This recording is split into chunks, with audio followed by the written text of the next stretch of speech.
Hi friends, welcome back to my channel Diya creations. ನಾನಿವತ್ತು ನಿಮಗೆ ಒಂದು ಹೊಸ ಥರದ ಬಾಟಲಲ್ಲಿ ಯಾವ ಥರ ಪಾಟ್ನ ಮಾಡೋದು, ಅದರಲ್ಲಿ ಯಾವ ಥರ ಗಿಡನ ಬೆಳೆಯೋದು ಅಂತ ತೋರಿಸ್ಕೊಡ್ತಿದ್ದೀನಿ.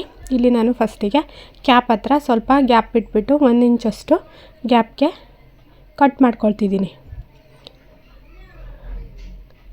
ಈ ಥರ ಕಟ್ ಮಾಡಿಬಿಟ್ಟು ಹಿಂದೆ ಕೂಡ 1 ಇಂಚಷ್ಟು ಅದೇನು ಶೇಪ್ ಇದೆಯೋ ಅದೆಲ್ಲ ಹೋಗೋ ಥರ ಕಟ್ ಮಾಡಿಬಿಟ್ಟು ರೌಂಡ್ ಶೇಪಲ್ಲಿ ಮತ್ತೆ ನಾನು ಇಲ್ಲಿ ಒಂದು ಮೊಳೆ ತಗೊಂಡಿದ್ದೀನಿ. ಅದರಲ್ಲಿ ನಾನು ಹೋಲ್ನ ಮಾಡ್ತಿದ್ದೀನಿ ಚಿಕ್ಕದಾಗಿ. ಒಂದೂವರೆ ಇಂಚಿಗೆ ಹೋಲ್ನ ಮಾಡಿಕೊಂಡು ಈ ಥರ ನಾನು ಕಟ್ಟಿಂಗ್ಸ್ನ ತಂದಿದ್ದೀನಿ. ಈ ಥರ ಕಟ್ಟಿಂಗ್ಸ್ನ ನಾನು ಕಟ್ ಮಾಡ್ಕೊಳ್ತಿದ್ದೀನಿ. ಇದು ಬೇರಿಲ್ಲ ಅಂದರೂ ಕೂಡ ಹಾಗೇ ಉಟ್ಕೊಳ್ಳುತ್ತೆ, ಹಾಗಾಗಿ ನಾನು ಚಿಕ್ಕದಾಗಿ ಸ್ವಲ್ಪ ಉದ್ದಕ್ಕೆ ಕಟ್ ಮಾಡಿ ಇಟ್ಕೊಳ್ತಿದ್ದೀನಿ. ಕಟ್ ಮಾಡಿಬಿಟ್ಟು ಇದನ್ನು ಅದು ಏನು ಹೋಲ್ ಮಾಡಿದ್ದೀನೋ ಅಲ್ಲಿಗೆ ಹಾಕಬೇಕು. ಇದೇ ಥರ ಎಲ್ಲವೂ ಕೂಡ ಮಾಡ್ಕೊಳ್ಳೋಣ. ನನ್ನ ಚಾನಲ್ನ ಹೊಸಬ್ರು ನೋಡ್ತಾ ಇದ್ದರೆ ಸಬ್ಸ್ಕ್ರೈಬ್ ಮಾಡ್ಕೊಳ್ಳಿ, ಹಾಗೆ ಲೈಕ್ ಶೇರ್ ಕಾಮೆಂಟ್ನ ಮಾಡಿ ಸಪೋರ್ಟ್ನ ಮಾಡೋದನ್ನ ಮರಿಬೇಡಿ. ತುಂಬ ಚೆನ್ನಾಗಿ ಬರುತ್ತೆ ಇದು ಗಿಡ ನೆಟ್ಟರೆ. ಒಂದು ವೀಕಲ್ಲಿ ನಿಮಗೆ ರಿಸಲ್ಟ್ ಗೊತ್ತಾಗುತ್ತೆ. ನಾನು ಲಾಸ್ಟಿಗೆ ಒಂದು ವೀಡಿಯೋ ಹಾಕಿದ್ದೀನಿ, ಒಂದು ವೀಕ್ ಆದಮೇಲೆ ಯಾವ ಥರ ಹೂವು ಬಿಟ್ಟಿದೆ, ಎಷ್ಟು ಚೆನ್ನಾಗಿ ಗ್ರೋತ್ ಆಗಿದೆ ಅಂತ.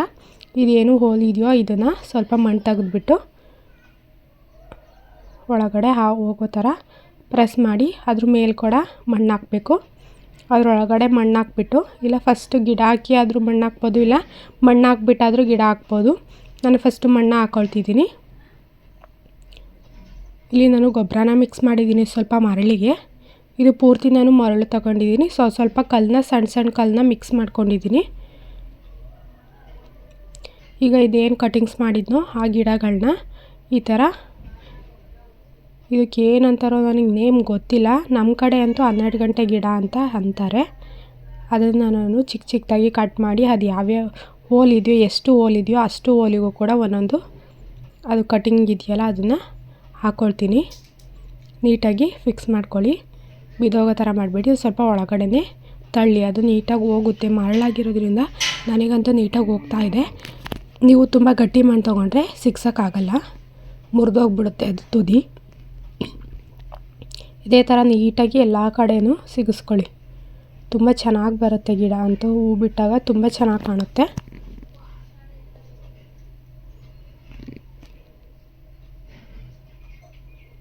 ಇದೇ ಥರ ನಾನು ಹೊಸ ವೀಡಿಯೋಸ್ನ ಹಾಕ್ತಾಯಿರ್ತೀನಿ.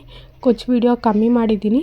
ಈಗ ಮಳೆಗಾಲ ಆಗಿರೋದ್ರಿಂದ ಸ್ವಲ್ಪ ಗಿಡ ಬೆಳೆಯೋಣ ಅಂತ ಎಲ್ಲನೂ ಹೊಸ ಗಿಡಗಳು ತಂದು ಪಾಟಿಂಗ್ ಮಾಡ್ತಾಯಿದ್ದೀನಿ. ಹಾಗಾಗಿ ನಿಮಗೂ ಕೂಡ ವೀಡಿಯೋಗಳನ್ನ ಹಾಕ್ತಿದ್ದೀನಿ. ನಾನು ಬೇಕು ಅಂತ ಏನು ವೀಡಿಯೋಗೋಸ್ಕರನೇ ಏನು ಮಾಡ್ತಿಲ್ಲ, ಮನೆಗೆ ಗಿಡ ತಂದು ಹಾಕ್ತಿದ್ದೀನಲ್ಲ, ಹಾಗಾಗಿ ಒಂದೊಂದು ವೀಡಿಯೋನ ಮಾಡ್ತಿದ್ದೀನಿ ಅಷ್ಟೇ. ಇಲ್ಲಿ ಫುಲ್ ಒಂದೊಂದು ಹೋಲಿಗೂ ಒಂದೊಂದು ಹಾಕಿ, ಇಲ್ಲಿ ಕೆಳಗಡೆ ಸೈಡ್ ಮಣ್ಣಿದೆಯಲ್ಲ ಪಾಟಲ್ಲಿ, ಅಲ್ಲೂ ಕೂಡ ಒಂದೊಂದು ಸಿಗಿಸ್ಕೋಬೇಕು. ಹಾಗೆ ಮೇಲ್ಗಡೆ ಜಾಗ ಇದೆಯಲ್ಲ ಅಲ್ಲೂ ಕೂಡ ಒಂದೊಂದು ಹಾಕ್ಕೋಬೇಕು. ಚೆನ್ನಾಗಿ ಬರುತ್ತೆ. ಖಾಲಿ ಬಿಡಬೇಡಿ, ಎಲ್ಲೆಲ್ಲಿ ಜಾಗ ಇದೆಯೋ ಅಲ್ಲೆಲ್ಲ ಒಂದೊಂದು ನೆಡಬೇಕು. ನೆಟ್ಬಿಟ್ಟು ಮೇಲ್ಗಡೆ ಸ್ವಲ್ಪ ಮಣ್ಣು ಹಾಕಬೇಕು. ಪೂರ್ತಿ ಅಲ್ಲೆಲ್ಲ ಹಾಕಬೇಕು. ತುಂಬ ಚೆನ್ನಾಗಿ ಕಾಣುತ್ತೆ. ಖಾಲಿ ಬಿಡಬಾರ್ದು, ಖಾಲಿ ಬಿಟ್ಟರೆ ಚೆನ್ನಾಗಿ ಕಾಣೋದಿಲ್ಲ. ತುಂಬ ತುಂಬಿಸ್ಬಿಟ್ರೆ ಅದು ಒಂದು ಕೂಡ ಏನೂ ಹಾಳಾಗೋದಿಲ್ಲ, ಎಲ್ಲವೂ ಬೇರು ಬಿಟ್ಕೊಳ್ತವೆ, ಚೆನ್ನಾಗಿ ಬರ್ತವೆ ಇದು ಗಿಡ. ಇದೀಗ ಆಯಿತು. ಇದಕ್ಕೆ ಸ್ವಲ್ಪ ನೀರು ಹಾಕ್ತಿದ್ದೀನಿ ನಾನು. ಇಲ್ಲಿ ಮಧ್ಯ ನೀವು ಪೈಪ್ ಇಟ್ಟು ಕೂಡ ನೀರು ಹಾಕ್ಬೋದು. ಪೈಪ್ ಇಟ್ಟರೆ ಫುಲ್ ಕೆಳಗಡೆವರೆಗೂ ನೀರು ಹೋಗುತ್ತೆ, ಇಲ್ಲ ಅಂದರೆ ಹೋಗೋದಿಲ್ಲ. ನನ್ನ ಹತ್ರ ಪೈಪ್ ಇರಲಿಲ್ಲ, ಹಾಗಾಗಿ ಹಾಗೆ ಹಾಕ್ತಿದ್ದೀನಿ. 2 ಸಲ ಸ್ವಲ್ಪನೇ ಹಾಕಿದರೆ ಪೂರ್ತಿ ಕೆಳಗಡೆ ಇಳ್ಕೊಳ್ಳುತ್ತೆ ಅಂತ ಹಾಗೆ ಹಾಕಿದ್ದೀನಿ. ನೀವು ಬೇಕಿದ್ರೆ ಪೈಪ್ನ ಇಟ್ಕೊಳ್ಳಿ. ಹೋಲ್ ಮಾಡಿಬಿಟ್ಟು ಮಧ್ಯದಲ್ಲಿ ಪೈಪ್ನ ಅದರೊಳಗಡೆ, ಇಲ್ಲಿ ಸೆಂಟರ್ ಗ್ಯಾಪ್ ಇದೆಯಲ್ಲ ಬಾಟಲಲ್ಲಿ, ಅಲ್ಲಿಗೆ ಮಧ್ಯದಲ್ಲಿ ಸಿಕ್ಸ್ಬಿಟ್ಟು ಅದರೊಳಗಡೆ ನೀರು ಹಾಕಿದರೆ ಫುಲ್ ಕೆಳಗವರೆಗೂ ಹೋಗುತ್ತೆ.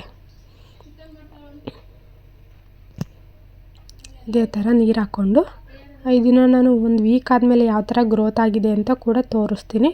ತುಂಬ ಚೆನ್ನಾಗಿ ಬಂದಿದೆ ಗಿಡ ಅಂತ, ನನಗೆ ಒಂದು ಕೂಡ ಬತ್ತಿ ಹೋಗಿಲ್ಲ, ಅಷ್ಟು ಚೆನ್ನಾಗಿ ಬಂದಿದೆ. ಈಗ ನೀರೆಲ್ಲ ಹಾಕಿ ಆದಮೇಲೆ ಈ ಥರ ಕಾಣಿಸ್ತಿದೆ. ಈಗ ನೋಡಿ, ಇದು ಒಂದು ವೀಕ್ ಆದಮೇಲೆ ವೀಡಿಯೋನ ಮಾಡಿದ್ದೀನಿ, ಯಾವ ಥರ ಬಂದಿದೆ ಅಂತ. ಸಣ್ಣ ಮಗ್ಗಾಗಿದೆ, ಒಂದೊಂದು ಹೂನೇ ಬಿಟ್ಟಿತ್ತು. ಮೊನ್ನೆ ಅಂತೂ ಹೂನೇ ಬಿಟ್ಟಿತ್ತು, ಅದನ್ನು ವೀಡಿಯೋ ಮಾಡ್ಕೊಂಡಿರಲಿಲ್ಲ. ಇವತ್ತು ನೋಡಿ ಮಗ್ಗಾಗಿದೆ, ಅದನ್ನು ವೀಡಿಯೋ ತೋರಿಸ್ತಿದ್ದೀನಿ. 2-3 ಇನ್ನು ತುಂಬ ಸಣ್ಣ ಸಣ್ಣ ಮಗ್ಗಾಗಿದೆ. ಒಂದು 3-4 ಅಷ್ಟೇ ದೊಡ್ಡದಾಗಿದೆ. ಇನ್ನು ಉಳಿದವೆಲ್ಲ ಚಿಕ್ಕ ಚಿಕ್ಕದಾಗಿ ಮಗ್ಗಾಗಿದೆ. ತುಂಬ ಚೆನ್ನಾಗಿ ಬಂದಿದೆ. ಇನ್ನೂ 1 ವೀಕ್ ಆದರೆ ಇನ್ನೂ ತುಂಬ ಚೆನ್ನಾಗಿ ಗ್ರೋತ್ ಆಗುತ್ತೆ ಇದು. ಓಕೆ ಗಾಯ್ಸ್, ಹೇಗಿತ್ತು ಅಂತ ಕಮೆಂಟ್ ಮಾಡಿ. Thank you. ಇನ್ನು ನೆಕ್ಸ್ಟ್ ವಿಡಿಯೋದಲ್ಲಿ ಸಿಗೋಣ. ಬಾಯ್. ಇದೇ ಥರ ಸಪೋರ್ಟ್ ಮಾಡ್ತಾಯಿರಿ, ಮರಿಬೇಡಿ. ಲೈಕ್ ಮಾಡೋದನ್ನ ಮರಿಬೇಡಿ. ಬಾಯ್. Thank you.